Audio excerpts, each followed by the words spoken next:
ইকবাল ভাই, আচ্ছা আমি তো আসলে এগুলা মানুষের ঘরের অনেক ক্ষেত খামার যারা করে তাদের তো অনেক সময় অনেক কাজে লাগে, তারপরে যারা হলো কুরবানি দেয় তাদেরও কাজে লাগে। তো আপনার এই হাট হচ্ছে শুক্রবার আর হলো মঙ্গলবার। তো এই জিনিসগুলোর দাম অনেক সময় দেখা যাচ্ছে যে অনেকেই জানে না যে হলো এগুলো কোথায় পাওয়া যায়, সেজন্য আমি এই ভিডিওটা করতেছি। তো আসলে এখানে এটা হলো কাঁচি না, কাঁচির দামটা কেমন হবে? কাঁচির দাম 100, এই বটির দাম 400 500, এগুলা কত করে? ও এগুলো 100 টাকা পিস। আর এই যে এইগুলা খাঁচি 20 টাকা পিস। আর ওই যে জাতি জাতি আচ্ছা আচ্ছা ঠিক আছে।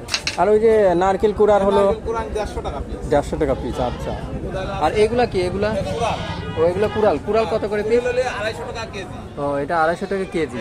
কুদাল হলো কুদাল 250 টাকা কেজি আছে, আর মরক মারা কুদাল হলে পিস পাও 450 টাকা পিস। 450 টাকা পিস।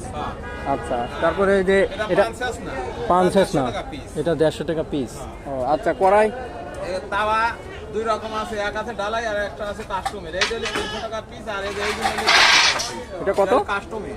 কাস্টমারটা কত? 200 টাকা পিস। ও 200 টাকা পিস। আর এই হলে 300। আচ্ছা, এটা হচ্ছে ওই যে হচ্ছে আপনার কুদালের মতো ছোট ছোট কাজ করে, এটা হলো হলো 200 টাকা। পিস পানি কুদাল কয়। ও আচ্ছা, 200 টাকা পিস, আর ওই তাহলে 100 টাকা পিস। এই হুম, এগুলো 100 টাকা পিস। এটা আপনারা হচ্ছে আচারে দিয়ে বানায় নিতে পারবেন।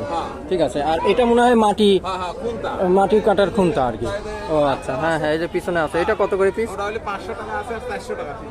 আচ্ছা আচ্ছা ঠিক আছে, আপনারা সবাই হাজিরহাটে আসলে আমার এই ভাইয়ের কাছে সব কিছু পেয়ে যাবেন অল্প দামে। আসসালামু আলাইকুম।